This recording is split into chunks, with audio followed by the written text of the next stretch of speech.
गुरुमुखो, मनुष्य एक महान आत्मा है। महान आत्मा के होने के साथ साथ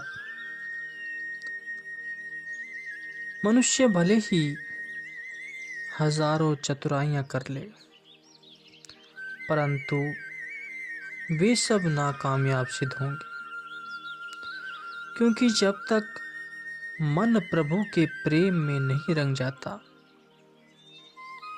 तब तक इसे कोई लाभ प्राप्त नहीं हो सकता। इसलिए समय से लाभ उठा लेने में ही जीवात्मा का कल्याण है। गुरुमुखो, एक बार वर्षा ऋतु के समय परम संत श्री कबीर साहिब जी किसी भक्त के घर जा रहे थे।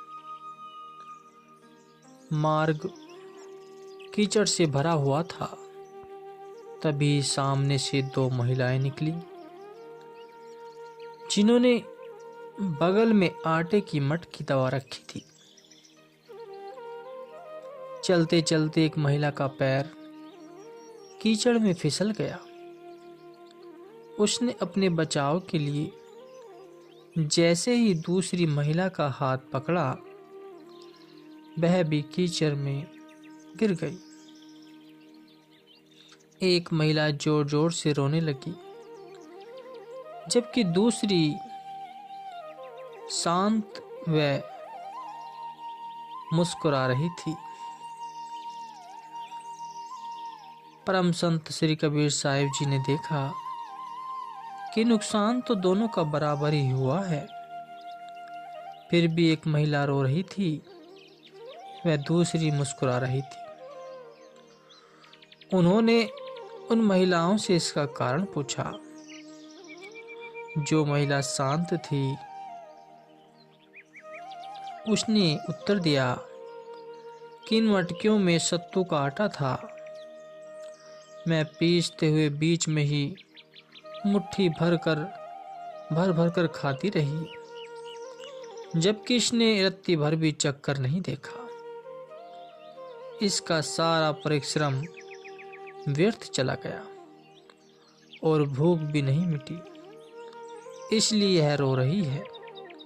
यह दृश्य देखकर उन्होंने यह वाणी उच्चारण की, गुरुमुखो, कि कबीर कीचड़ आटा गिरही, परया किछु न आवे हाथ, पीसत पीसत चा बया सोई, निभया उसका साथ।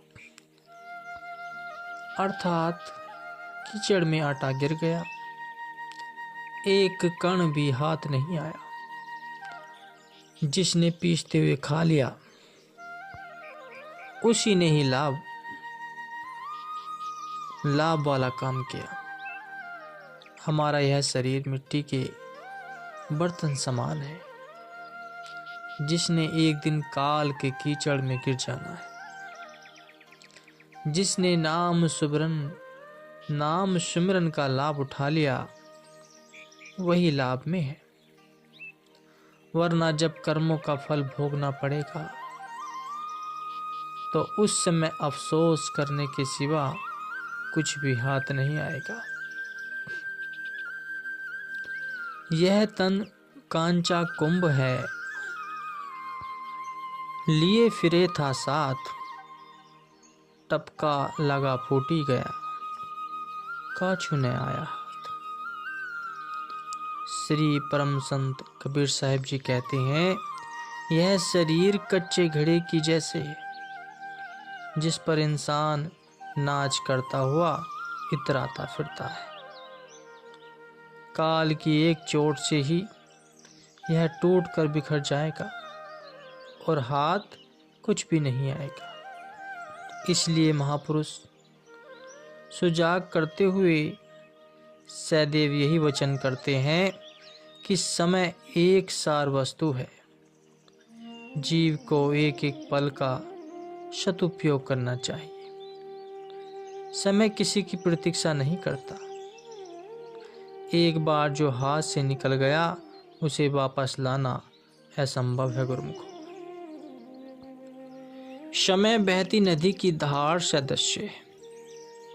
यह सहा, कंगाल, फकीर, अमीर सबके लिए एक समान है, क्योंकि सबने अपनी अवधि समाप्त करके यहाँ से एक दिन चले जाना है। संत हिदायत देते हैं कि इस नियत समय में जिसने अपना रूहानी कारज संभाल लिया, अर्थात अपनी सुरती को झूठे मोह माया के बंधनों से मुक्त करके सद्गुरु शब्द की कमाई कर ली, उसने अपना कारज सिद्ध कर लिया। इसलिए बुद्धिमान वही है जो माया के चोंगे के लालच में न फंसे और काल रूपी शिकारी के जाल से आजाद होकर सद्गुरु द्वारा प्रदत्त शब्द रूपी डोरी में अपनी सुरती को अटकाकर सच्चे खंड में पहुंचकर सच्चा आनंद प्राप्त करे। समय को सफल करने के लिए समय के संत सद्गुरु की चरण शरण ग्रहण करना अत्यंत आवश्यक है, क्योंकि वे ही समय अनुसार रचना रचकर निर्बल जीव को सबल बनाकर उसकी काल और माया से रक्षा करते हैं।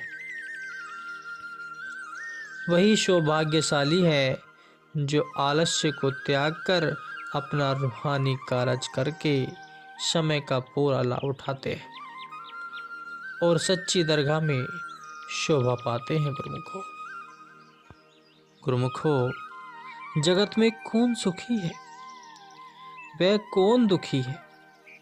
संतों ने इसका निर्णय देखकर कहा है कि गुरुमुख अर्थात जो गुरु की आज्ञा को शीश पर धारण करता है, इस संसार में केवल वही सुखी है। इसके विपरीत जो जीव मन के कहने पर चलता है, संसार में उसके अतिरिक्त कोई दुखी नहीं हो सकता। सुख सतगुरु शरण में जाने से ही प्राप्त होता है। अगर दुनियावी पदार्थों में सच्चा सुख होता तो 10 लाख वाले के पास 1 लाख से 10 गुना सुख अधिक होता, परंतु ऐसा बिल्कुल नहीं है गुरुमुख। अभी तो परिणाम इसके विपरीत देखने को मिलता है। जिसके पास जितना अधिक धन है, वह उतना अधिक अशांत दिखाई देता है। कारण यह है कि इन दुनियावी वस्तुओं में सुख लेस मात्र को भी नहीं है। सारी सृष्टि के राजा के पास भला किस शारीरिक सुख सुविधा की कमी हो सकती है, लेकिन संतों ने उसे भी दुखी ही बतलाया है, क्योंकि वे सच्चे नाम की दौलत से वंचित हैं। जिसके पास प्रभु नाम की संपदा है, वास्तव में वही जीव ही संसार में सुखी है।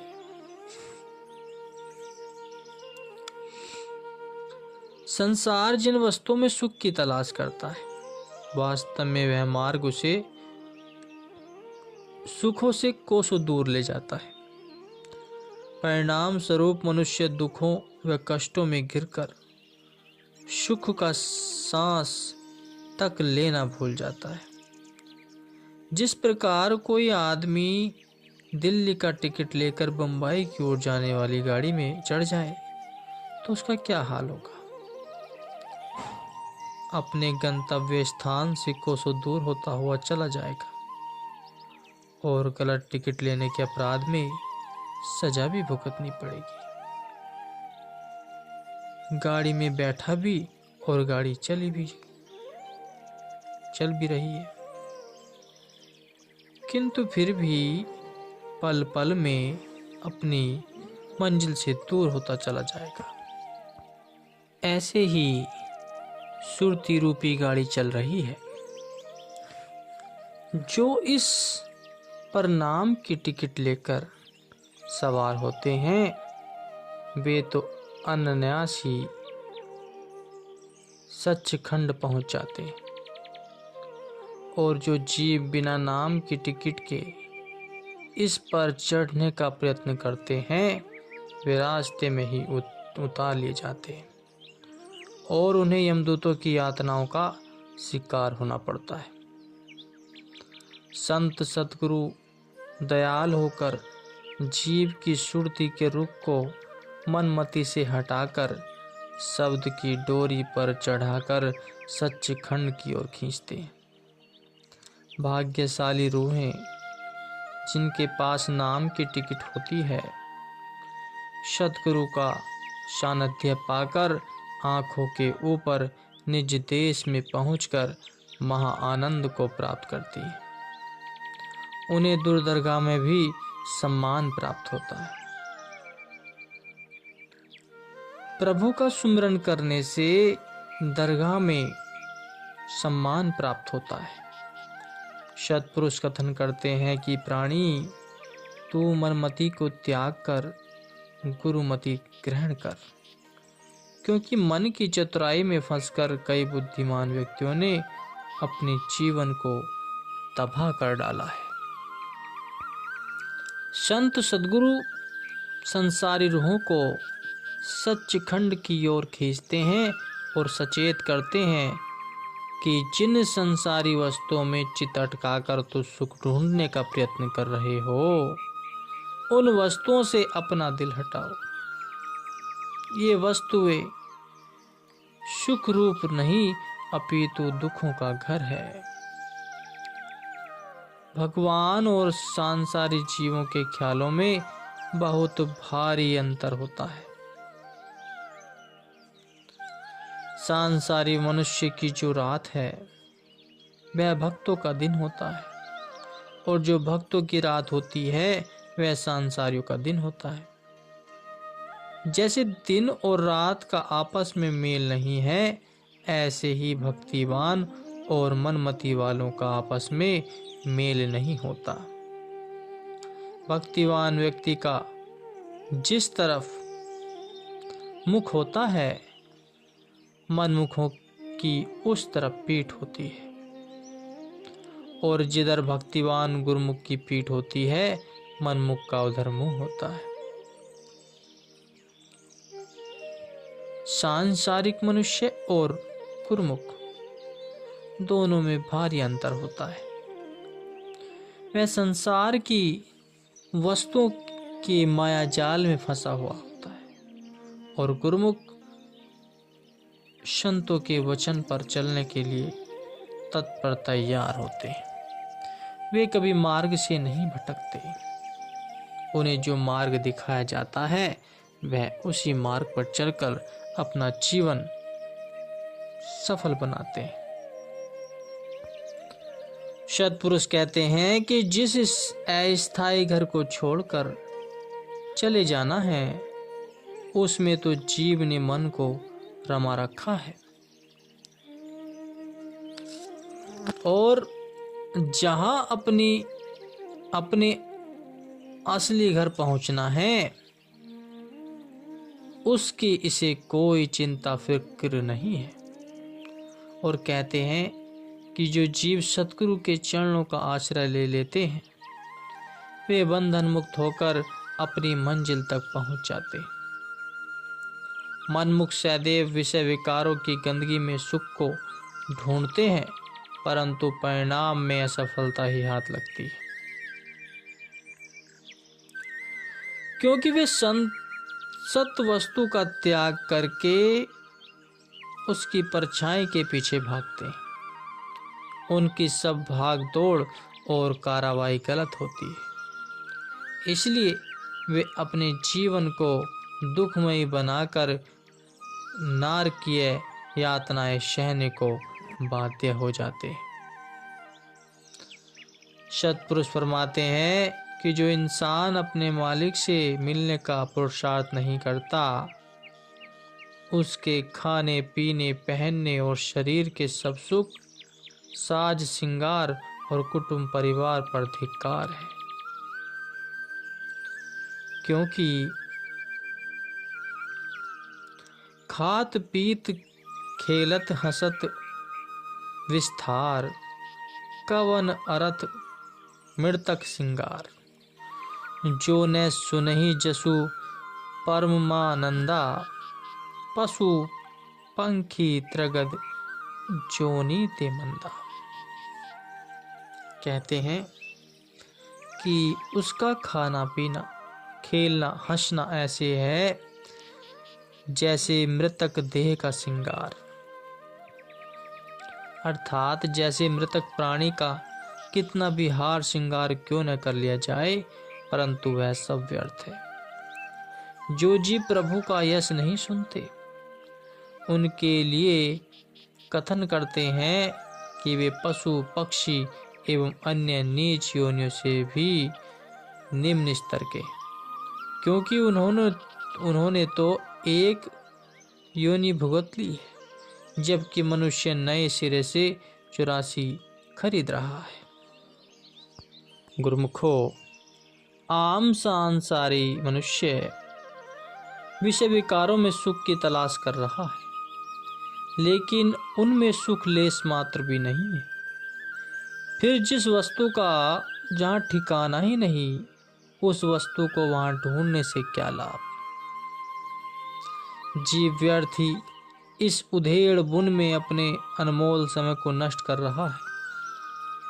भाग्य से जब जीव को पूर्ण संत सद्गुरु का सानिध्य प्राप्त हो जाता है, तब उसे वास्तविकता का बोध होता है और यह ज्ञान होता है कि सुख का खजाना तो उसके अपने भीतर ही है, जिसकी वह बाह्य सामानों में खोज कर रहा था।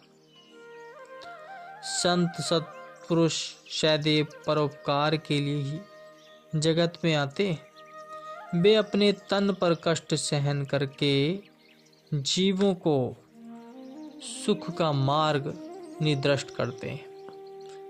अपनी दरियादिली से सब पर प्रेम बरसाकर उनकी सुरती की धारा को विषय वासनाओं की गंदगी से निकालकर सच्चे शब्द से जोड़ देते हैं और सुखों के अथाह सागर में लीन कर देते हैं।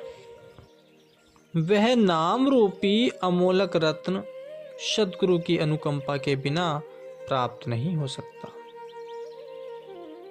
वाणी में वर्णन आया है, बिन सतगुरु हरि नाम न लभे, लख कोटि कर्म कमाओ।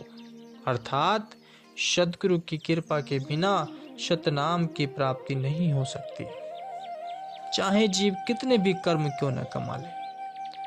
भाव यह है कि अनेक जब तब व तीर्थ नियम करने के पश्चात भी जीव को केवल पुस्तक के ज्ञान से सच्चे नाम की प्राप्ति नहीं हो सकती। संतों की कृपा से ही इसे सत असत का विवेक मिलता है, वे ज्ञान चक्षु खुलते हैं। गुरुमुखो, संसार में दो तरह के प्राणी हैं। एक तो वे हैं जिनके मन में केवल मालिक की आस होती है, उनके मन में मालिक के अतिरिक्त किसी अन्य की चाह नहीं होती। दूसरी प्रकृति के लोग माया के दास होते हैं, उन्हें हर समय केवल माया का ख्याल ही लगा रहता है, लेकिन अफसोस माया भी उनका साथ नहीं देती और वे खाली हाथ संसार से कूच कर जाते हैं। एक राजा एक बार विदेश गया। उसने अपनी 7 रानियों को पत्र लिखकर उनसे उनकी मन की इच्छाओं की सूची लिखकर मांगी। वह विदेश में जाकर उन्हें उपहार स्वरूप भेंट कर सके। किसी रानी ने आभूषणों की मांग की, किसी ने अच्छे वस्त्रों की मांग की और किसी ने सुगंधित परफ्यूम, इत्र आदि खुशबूदार चीजों की मांग की। जो सबसे छोटी रानी थी, वह राजा से हृदय से प्रेम करती थी। उसने एक सफेद कागज पर लाल रंग से गोला बनाकर सा अक्षर लिखकर राजा को भेज दिया। राजा ने बारी बारी से सब रानियों के पत्र खोले और उनके द्वारा लिखी प्रत्येक वस्तु उन्हें उपहार स्वरूप भेंट करने के लिए खरीद कर ली। जब छोटी रानी का पत्र खोला तो उसमें शाह अक्षर लिखा देखकर वह अचंभित में पड़ गया। उसे कुछ समझ नहीं आया कि इसका क्या अर्थ हुआ। मंत्री को बुलाकर पूछा तो उसने कहा कि लाल रंग के आगे लिखे शाह अक्षर को मिलाकर लाल सा शब्द बनता है, जिसका अर्थ यह हुआ कि रानी ने केवल आपसे मिलने की इच्छा जतलाई है। राजा रानी का अपने प्रति प्रेम देखकर बहुत प्रसन्न हुआ और देश लौटकर सबसे पहले छोटी रानी के महल में गया। राजा अन्य रानियों के लिए लाए उपहार लेकर छोटी रानी के पास जा पहुंचा और पूछने लगा, तुमने उपहार में किसी वस्तु की मांग क्यों नहीं की? रानी बड़े चाव से बोली, मुझे आप मिल गए हो तो मानो सब कुछ मिल गया, फिर उपहार आपसे भिन्न थोड़ी है। राजा ने छोटी रानी की प्रेम भरी बातों से मुग्ध होकर सारे उपहार भी उसे सौंप दिए।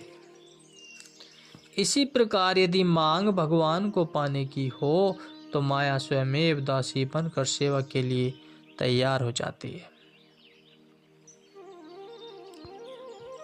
संसार में जिस प्रकार कानून व नियम होते हैं उसी प्रकार रूहानियत के भी अपने नियम होते हैं। रूहानियत का यह अटल कानून है कि जो माया का त्याग करते हैं माया उसी की दासी बनकर पीछे पीछे भागती है। तो कितना अंतर है, जिस माया के पीछे संसारी जीव मारा मारा फिरता है वही माया भक्त की दासी बनने को आतुर रहती है। इसलिए संत सद्गुरु जो रूहानी बादशाह हैं वे हमें माया के चंगुल से सावधान करने का सदुपदेश देते हैं ताकि माया स्वप्न में भी दुखी व परेशान न कर सके गुरुमुख।